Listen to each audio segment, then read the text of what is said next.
Ladies and gentlemen, the FTSE Reit index has just hit a new low of 660.69 yesterday. This is the lowest ever since the correction started in April of last year after the Federal Reserve increased interest rates on the 17th of March last year. Now, how low can the REIT market continue to go? And essentially, what is in store for the fourth quarter of this year? In this video, this is what we're going to delve into in this in detail. Now, well, it seems that I have sounded quite negative in my uh, outlook on real estate investment trusts for already a couple of months. And this was actually brought to my attention when we actually had lunch with Mr. Vincent Yeo. Yes, that is a gentleman in the blue. He is actually the CEO of CDL Hotel Trust. Now, ladies and gentlemen, for those of you who are investors like ourselves in CDL Hotel Trust, you notice that in the recent set of results, CDL Hotel Trust, the properties in Italy and in Europe is actually showing quite amazing recovery in terms of actually the RevPAR as well as essentially the Japanese properties. And of course, the lady in black is actually Miss Mandy Koo, the head of investor relations at CDO Hotel Trust. But more on the conversation, Mr. Yo is actually one person that I catch up regularly and enjoy doing so because he has such wide knowledge of so many interesting things. And it seems that he tell me that, hey, you've been sounding quite negative on real estate investment trusts in the last couple of months. And true enough, ladies and gentlemen, let me just explain with you why we have actually sounded so negative on real estate investment trusts. So, for this last couple of months, leading to the new low that we saw yesterday at 660.69. So if you look at the chart, ladies and gentlemen, for the FTSE REIT index, you notice that the previous low was 662.9. This was achieved on the 21st of October last year. And you can see that just yesterday, that index had finally been broken. The new record low is 660.69. And essentially, you'll be asking, hey, how long more and to what extent more will real estate investment trusts continue to go down? But before that, let me just explain to you why in our GCP global investment classes for the high net worth individuals, investors, as well as family offices, why we have taken a very negative stance all these months. Now, the first reason is actually seasonality.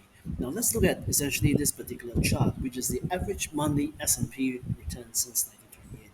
Yes, ladies and gentlemen, we studied almost a full century of figures, and essentially it's very clear that come September, just stay away from the market if you can't.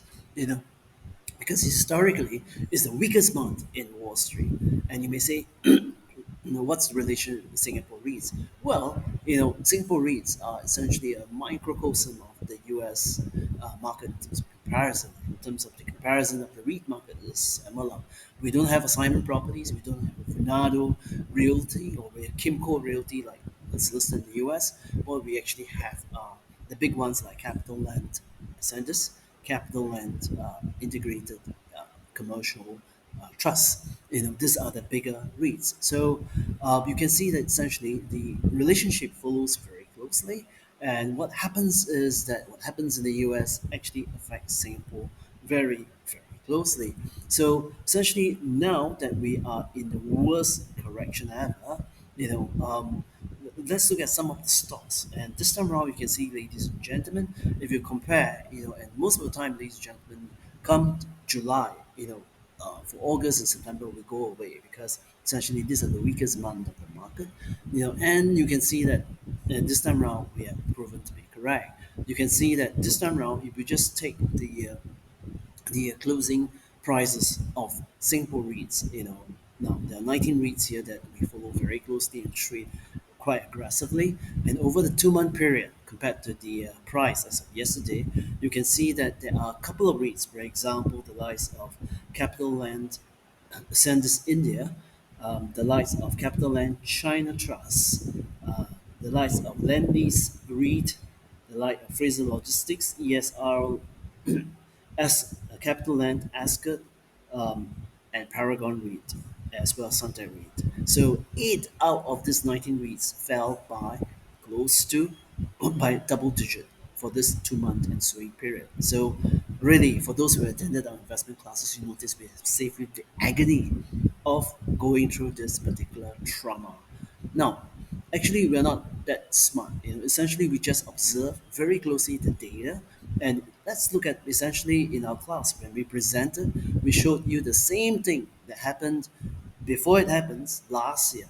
Now, last year, you can see, ladies and gentlemen, for the same comparative period, that is actually 31st of July 2022 to the end of September, you notice that essentially you have, of the 19 REITs that we trade aggressively and actively, you notice that there are also many multiple double-digit losers like Capital Land ICT, Mapletree Industrial Trust, Mapletree Logistics Trust, Keppel DC REIT, the Fraser Logistic Commercial, ESR, and the Capital Land Ascot and Parkway Life. This were down double-digit last year. So going into this year, that's how we preempt, the our participants. But it's not just this. The other thing is that when we actually call for a new low, we reckon that essentially this correction is really a long time. But where does this correction put the REIT market now? You can see that right now, with yesterday's low at 660.69, we are down a woeful 24.3% over a 19-month period. So if there's any comfort, ladies and gentlemen, this is already the longest REIT correction ever in Singapore 21-year history. The second fact that you want to take away is that this is also the worst ever correction, down 24.3%. You know, uh, for Singapore REIT history. So this is, of course, less than the crisis period of the GFC, the global financial crisis, as well as the pandemic comparison. But if you compare to other corrections like the taper tantrum in 2013, as well as the 2015 correction, spooked by what's happened in China's GDP at the time in August, you notice that this correction is really worse than compared to the rest. So essentially, ladies and gentlemen, if you look further, you notice that many of these poor performing stocks have been exactly what we have pointed out in our recent Business Times interview, where we mentioned that if you watch the gearing ratio closely, avoid those REITs that are actually toggling into high gearing ratio in this particular uh, turmoil, as well as essentially look at the debt profile, which is actually maturing at the time where interest rates are higher. So refinancing for REITs, which is basically their livelihood, will come in at a very expensive level. Exactly what we said in our Business Times interview.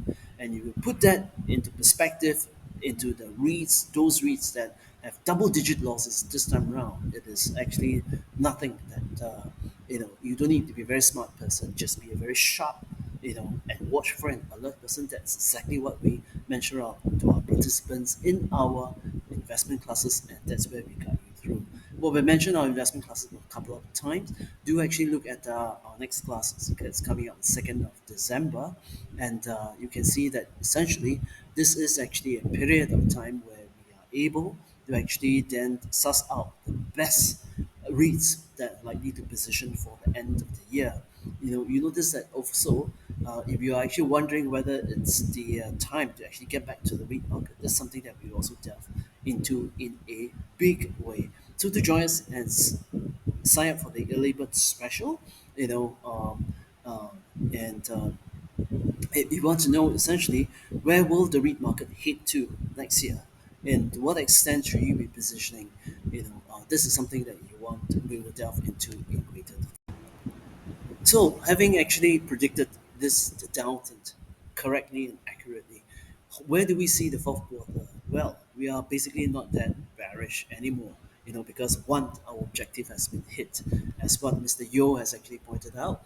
I think it's time, to actually enjoy this bearishness, because it's present buying opportunities. So essentially, this is something that we look forward to because we think that one, mean reversion will happen, in the fourth quarter of this year. So again, look back at this chart, when The market hit the bottom on the 21st October last year. You notice that it then rallied for a substantial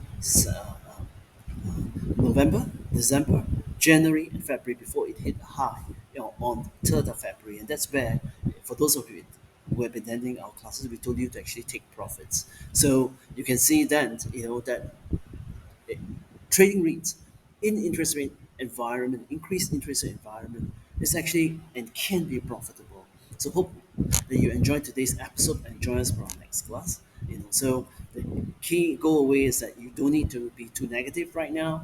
The prices are actually your best defense, according to Warren Buffett, in terms of the margin of safety. And this is exactly where you have it. And that's why you see, ladies and gentlemen, we are like smiling throughout in this week's video because what we have predicted has happened. But now you must seize the day and seize the opportunity. Now, this is again not a buy recommendation, but once again, it's just our view because essentially, when will the market turn, and what are the best players to position in, best REITs to be positioned in? This, of course, is something that we'll cover in detail in our class on 2nd of December. Do join us then.